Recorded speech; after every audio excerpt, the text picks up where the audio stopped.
የዘላለም ጀነት እንደሚወርሱና ይህን የካዱና ያስተባበሉ ለኪሳራ እንደሚጋለጡ ተገልጻለች። በዚህ መልክ እንግዲህ በእምነት ነክ ነጥቦች ላይ የተለያዩ ዘርፎችን እያነሳች ትተነትናለች ማለት ነው።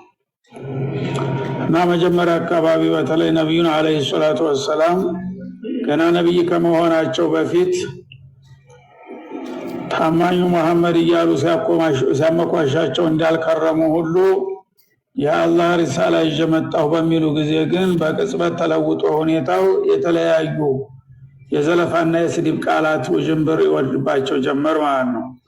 አንዱ ሳህር ነው ይላል፣ ሌላው ካህን ነው፣ ሌላው ሻዕር ነው፣ ሌላው ከዛብ ነው እያሉ ያብጠለጥሏቸው ስለነበረ እንደገና ደግሞ የአላህ መልእክተኛ ከሆነ ለምን እንደኛ ጎስቋላ ኑሮ ይኖራል? ልዩ የሆነ ገንዘብ ዲልብ ለምን አይሰጠውም? አትክልት ለምን አያለማለትም? ይሏቸው ነበረ ማለት ነው። ምክንያቱም ይሄ ነገር ካልተሟላለት ነብይነት እንደማይሆን ለማሳየትና ህዝቡን ለማወናበድ የአላህ መልእክተኛ ማለት ቀላል ነገር መሰላችሁ እንዴ? የአላህ ወዳጅ ከሆነ ሁሉ በእጁ ሁሉ በደጁ መሆን ነበረበት። ስለዚህ ማሊ هذا الرسول يأكل الطعام ويمشي في الأسواق እንደኛ በየቀኑ ወደ ገበያ እየሄደ የሚከናወትና የሚባዝን የዕለት ጉርሱን ፍለጋ እንዴት ነብይ ሊሆን ይችላል? እንደገና ይሄ ነገር መሆን ካለበት በአገሪቱ ውስጥ አንቱ የተባሉ ባላባቶች፣ ባለጸጋዎች፣ ባለስልጣናቶች አሉ። በእነሱ በኩል ለምን አልመጣም እያሉ ቁሳዊ የሆኑ መስፈርቶችን በመደርደር ነቢዩን አለይሂ ሰላቱ ወሰላም ሰዎች እንዳይቀበሉና እንዳይከተሉ ያብጠለጥሉ ስለነበረ እነዛን ሁሉ አባባሎች በቅደም ተከተል ያመከነበት ቦታ ነው ማለት ነው። تبارك الذي نزل الفرقان على عبده ليكون للعالمين نذيرا በቅድሚያ ራሱን ያወድሳል። አላህ እንደተለመደው ራሱን ማመስገንና ማወደስ ይወዳል። ከሚወደው ሁሉ የሚወደው ነገር ቢኖር መመስገን ነው አላህ Subhanahu Wa Ta'ala። ስለዚህ لا احصي ثناء عليك كما اثنيت على نفسك እንዳሉት ነብዩ አንተ መመስገንን ከሁሉም በላይ ተወዳለህ። እኔ የፈለገውን ያህል ባወድስህም እንደማያረካ እንደማይበቃ አውቃለሁ። አንተ የፈለከውን ያህል ተወደስ እንዳሉት ራሱን በራሱ ያወድሳል ማለት ነው። ከኛ ምንም ነገር የሚፈልገው ነገር የለም፣ መወደስም ብቻ ነው።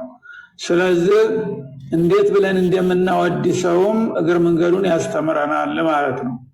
በብዙ ሱራዎች 5 በሚሆኑ ሱራዎች አልহামዱሊላህ በሚል ቃል እንደከፈተ ተመልክተናል። እንደገና ደግሞ በተስቢህ ቃላቶች ብዙ ሱራዎችን እንደከፈተ እናውቃለን ማለት ነው። ሰቢህ እስመ ረቢከል አዕላ ሱብሃነለዚ አስራ ቢዐብዲሂ ሰቢሑ ሊላህ ሰበሐ ሊላህ የሚሉ ሱራዎች ሁሉ የጌታን ክብረ ንጉስ የሚያወድሱ ናቸው ማለት ነው። አረ ደግሞ ባልተለመደው ተባረከለዚ በሚል ቃል ደግሞ ጀመረ ማለት ነው። ተባረከ የሚለው በመሰረቱ ሁለት አይነት ትርጉም አለው። አንደኛ ተመጀደ ወተዓዘም የሚል ትርጉም ይኖረዋል።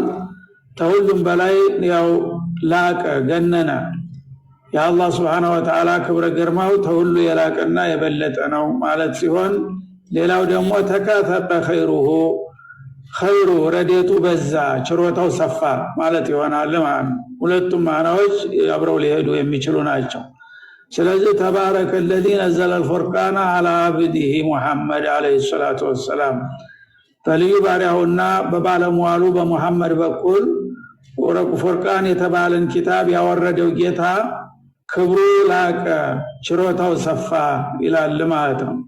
እና እኔ ይሄንን ኪታብ በነብያችሁ በመሐመድ በኩል ለእናንተ ስልክላችሁ አንደኛ የኔን ክብርና ግርማ እንድታውቁ ነው፣ ማንነቴ እንድትረዱ በዚህ ኪታብ ማለት ነው።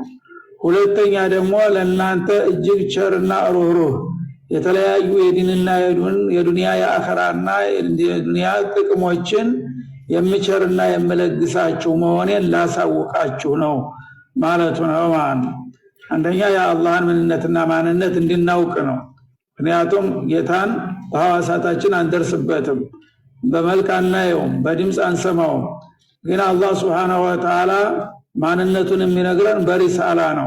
ነብዮችን ልኮ ስለሱ ምንነትና ማንነት፣ ስለ ባህሪው፣ ስለ ስልጣኑ፣ ስለ ግርማው፣ ስለ መብቱ ይነግረናል ማለት ነው።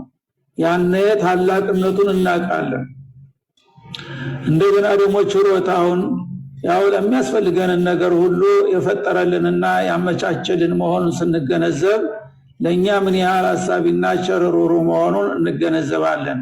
ይህን ለማሳየት ተባረከ الذي نزل الفرقان على عبده በባሪያው በባለሟሉ በመሐመድ ላይ ሐቅና ባጢልን አብራርቶና ለይቶ የሚያቀርበውን ኪታብ ያወረደው ጌታ ክብሩ ከፍ አለ፣ ችሮታው ሰፋ ይላል አላህ Subhanahu Wa Ta'ala።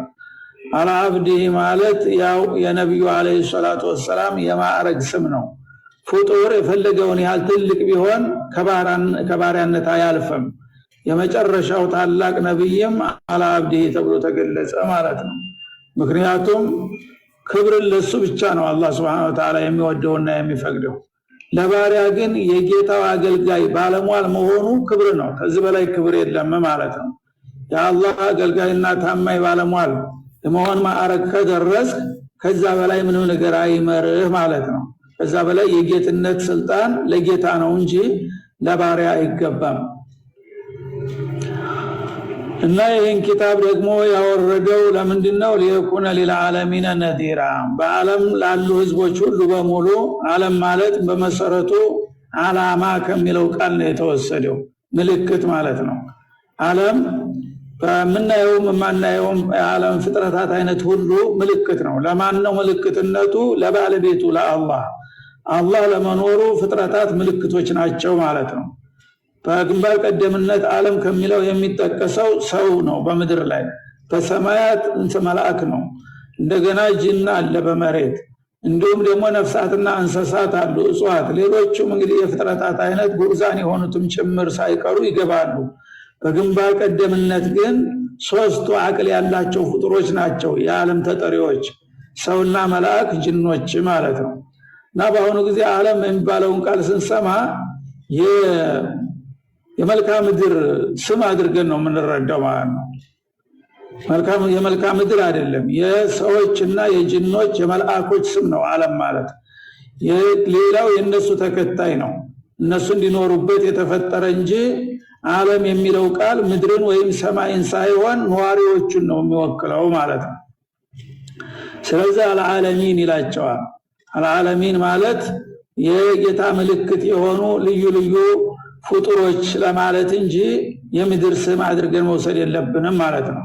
አለበለዚያ የምድር ስም አድርገን ከወሰድነው እግዚአብሔር ወደሚለው ቃል ነው የሚሄደው፣ የመሬት ጌታ ማለት ነው። ስለዚህ የመሬትም የሰማይም ጌታ ለማለት ሳይሆን የፍጥረታት ጌታ። ፍጥረታት አለቃ እነማን ናቸው? ሶስቱ ናቸው ማለት ነው። ሶስቱ ተተጠሩ ሌላው በሙሉ ያሉበት ቦታውም ዘመኑም በአካባቢያቸው ያላቸው የፍጥረታት ጸጋውም መብሉም መጠጡም ሁሉም ነገር የነሱ ተከታይ ነው። እነሱ ባይኖሩ ኑሮ እነዚህ ሁሉ ነገሮች አያስፈልጉም ነበርና ማለት ነው። ስለዚህ ለዓለማት ሁሉ ማስጠንቀቂያ ይሆን ዘንድ አለ ነዚራ። ይሄ ኪታብ የወረደው እንዲሁ ዝም ብሎ ለቀላል ዓላማ እንዳይመስላችሁ። ይሄን ዓለም በዓለም ዙሪያ ያሉትን ፍጥረታቶች የፈጠርኩት እኔን ጌታቸውን አውቀው እኔን እንዲገዙና እንዲታዘዙ ነው። ይሄንን ኃላፊነታቸውን በወቅቱ አውቀው ያልተወጡ ሰዎች የአሳር መከራ የሚጠብቃቸው መሆኑን ከወዲሁ ላሳውቅና ላስጠነቅቅ ነው ይሄን ኪታብ ያወረድኩት ይላል ማለት ነው። ለምን አላህ ሳይነግርና ሳያስጠነቅቅ ሊቀጣ አይፈልግምና። ወማ ካነ ረቡከ ምንድን ነበረ? ወማ ኩና ሙዓዚቢና ሐታ ነብዓሰ ረሱላ እንዳለውና ወማ ረቡከ ቢዘላም ሊልዓቢድ እንደሚለው አያት ማለት ነው። ሰው ጥላቱን ሁልጊዜ አድብቶ ነው የሚያጠቃው ማለት ነው። አላህ ግን Subhanahu Wa Ta'ala ማንንም ምንንም አይፈራም። ስለዚህ አስቀድሞ አሳውቆህ ነው ግልጹን ምን እንደሚያረግህ በመጣበት ቦታ ቢመጣ በመጣበት ጊዜ ቢመጣ ልትቋቋመው ስለማትችል በራሱ ስለሚተማመን አዘናግቶ ሊቀጣህ አይፈልግም ማለት ነው። እንደዚህ ይፈልጋል ካንተ ዓላማ ይሄ ነው የተፈጠርክበት። ይሄን ነገር ከተወጣ ለኔ ዘንዳ ትልቅ ሽልማት አለ፣ ካልሆነ ግን አይከፉ የከፋ ቅጣት ይጠብቅሃልና ይሄንን ወቀው አውቀ ግባበት ብሎ ሊያስጠነቅቅህ ነው ኪታብ የሚያወርደውና ነብይ የሚልከው ማለት ነው። ከዚህ ውጭ እንግዲህ ዓላማ የለውም ሪሳላ ማለት ነው። ስለዚህ ይህን ኪታብ በየጊዜው ምናነበውና ብናነበንበው በስራ ላይ ካልዋለ የሚያዘንን ነገር በስራ ላይ ካልዋል ነው የከለከለን ካልተከለከለ የመከረንን ካልተቀበል ዝም ብለን በመሸከምና በመሳም ወይም ደግሞ በማነብነብ ብቻ አላማችንን ለመወጣት እንደማንችል ነው ስሩበት ነው የሚለው አልቁርአኑ ሁጀቱን ለከ አው አለይክ ይሄ ኪታብ ለአንተ ጠበቃ ነው ወይም በአንተ ላይ ጠበቃ ነው ከሁለት አንዱ መስራቱ አይቀርም ማለት ነው ታወክበትና በአግባቡ ከሰራህበት ነገ ከጎን ቆሞ ይሄ እኔ ደንበኛ ነው የታይ አይጠቅብኝ አይጨነቅብኝ ቀጥታ ወደ ጀነት النعيم ላከው ብሎ ሪፖርት ያቀርብልሃል ማለት ነው የዛ ጊዜ ታደልክ በቃ አንተማ ተመሰከርክለት ያንተን ደንበኞች በመጥፎ አላያቸው ይልና ወደ ያሳልፋል ከላ ማለት ነው ታልሆነ ለቀደረ الله አክስ ይሆናል ማለት ነው ይሄማ ነብይ ሙእሚነኝ ነበር ለስሙ ግን ያዘዝኩትን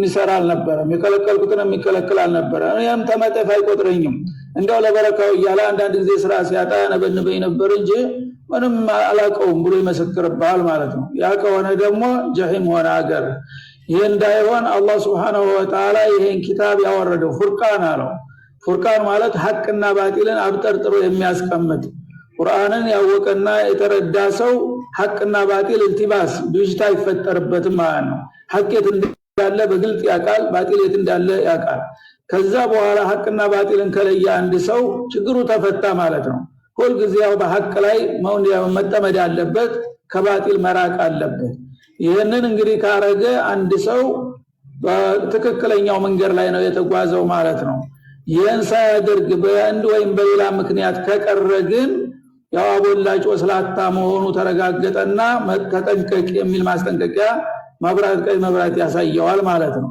ይሄን ለማድረግ ነው ኪታቤን የላኩት እንጂ እንዲሁ ዝም ብሎ በአጋጣሚ እንዲሁ የጊዜ ማሳለፊያ አይምሰላችሁ የድላችሁ መወሰኛ ነው ይሄ ኪታብ ይላል አላህ Subhanahu Wa Ta'ala الذي له ملك السماوات والارض ይሄን የመሰለ ኪታብ በነብዩ በመሐመድ ላይ ያወረደ የሆነው ጌታ እርሱ ማን ነው ካላችሁ الذي له ملك السماوات والارض የመላው ሰማያት ስልጣን ለሱ የሆነለትና የሰመረለት ጌታ ነው ይላል ሰማያት ማለት ዓለም العلوي ማለት ነው የላይኛው ዓለማት የላይኛው ዓለም አንደኛ ሰማይ እስከ ሰባተኛ ሰማይ ከዛም እስከ ኩርሲ ከዛም እስከ አርሽ ያለውን ያካትታል ለምን ሚነሱሙ ምን العلو ነው የተወሰደው ሰማያት ማለት የላይኛ ዓለማትን በሙሉ ያካትታል ማለት ነው አርሽም ሳይቀር እና ይሄን ሁሉ ዓለም ብቻውን የፈጠረና በብቸኝነት የሚገዛ የሆነ ጌታ ነው ይሄን ኪታብ ያወረደው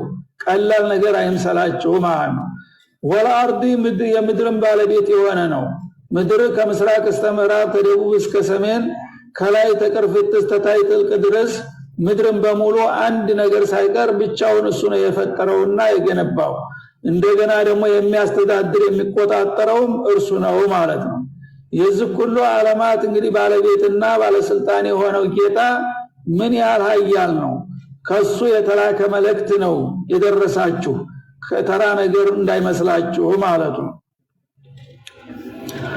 ولم يتخذ ولدا يا الله العظيم سبحانه وتعالى مالك السماوات والارض ونجيتا ልጅም የለው ይላል ማለት ነው ተخذ الله ولدا ይሉ ነበርና አላዋቂ አጋሪዎች ይሄ አባባል ለኔ አይመጥነኝም እኔ ምንም አይነት ልጅ አልያዝኩም ከሰውም ሆነ ከጅን ከመላእክ ጂን ማንኛውም ፍጡር የኔ አቻ ሊሆን አይገባውምና ልጅ የሌለው የሆነ ጌታ ነው ልጅ መውለድ ማለት የዲክመት መጠገኛ ማለት ነው ማለት ነው ፍጡር በልጅ መተካት አለበት ለምን አንድ ሰሞን ሰነባብቶ ትቶ ይሄዳል እዛይ ደክመዋል ያመዋል ጧሪ ደጋፊ ያስፈልገዋልና ሲሞትም ወራሽ ለዛ ሲባል ልጅ ይኖረዋል ማለት ነው አላህ ግን Subhanahu Wa Ta'ala አያረጅ አያፈጅ አይሞት አይደክም አይሻር የፈለገው ነገር ቢመጣ በሱ ላይ ተጽዕኖ የሚያደርግ ነገር የለም ማለት ነው ፍጹም ነው ስለዚህ ለሱ ልጅ አይመጥነውም ማለት ነው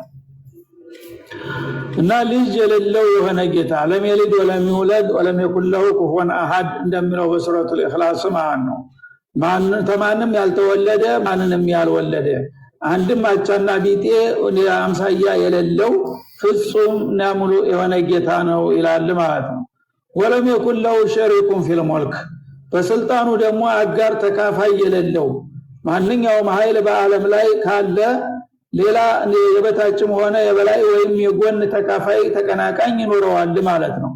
አላህ ግን Subhanahu Wa Ta'ala በስልጣን በመብቱ ምንም አይነት ተጋሪ የለውም። ዓለምን በሙሉ ዳር እስከ ዳር የፈጠረው እርሱ ብቻውን ነው። የሚያኖረውና የሚቆጣጠረው የሚሽር የሚሾመውም እርሱ ብቻ ነው እንጂ የስልጣን ተካፋይ ምንም ነገር የለውም ይላል። ወخلق كل شيء ማንኛውንም ነገር ደግሞ ካልነበረ ያስገኘ የፈጠረ የሆነ ጌታ ነው። ዓለምን በሙሉ ዳር እስከ ዳር የምታዩትንም አታዩትንም የምታውቁትንም ማታውቁትንም ክፍለ ዓለም በውስጡ ያለውንም ፍጥረታት በሙሉ ካልነበሩ ያስገኛቸውና የፈጠራቸው እርሱ ነው። ፈቀደረው ተቅዲራ ያን የፈጠረውን ነገር ሁሉ ደግሞ ገና ከመፈጠሩ በፊት በዚህ መልክ መፈጠር አለበት ብሎ የመጠነውና የወሰነውም እርሱ ነው ይላል። ገና ዓለምን ከመፍጠሩ በፊት ዛሬ ባለችበት መልክ ዲዛይኑን አውጥቶላታል ማለት ነው። በዛ አይነት ዓለም ይሄን ያህል ፍጥረታት የሚይዝ እፈጥራለሁኝ ብሎ እቅዱን ታስቀመጠ በኋላ በዛ በእቅዱ መሰረት መፈጠር ያለበትን ሁሉ በተግባር የፈጠረና በዓለም ላይ ያሰፈረ የሆነ ኃይል ነው ይሄን ቁርአን በመሐመድ ላይ ያወረደው ኢላላ አላህ Subhanahu Wa Ta'ala። ስለዚህ በዚህ መልክ ተረዱት የኔን መልእክትና ተልቆ እንጂ እንደው ቀላል ነገር የሆነ ያለው ነገራችን እየዘላበዳችሁ ራሳችሁን አክስራችሁ ትውልዶችንም አታክስሩ በማለት ያስጠነቅቃል። هذا وصلى الله وسلم على النبي الكريم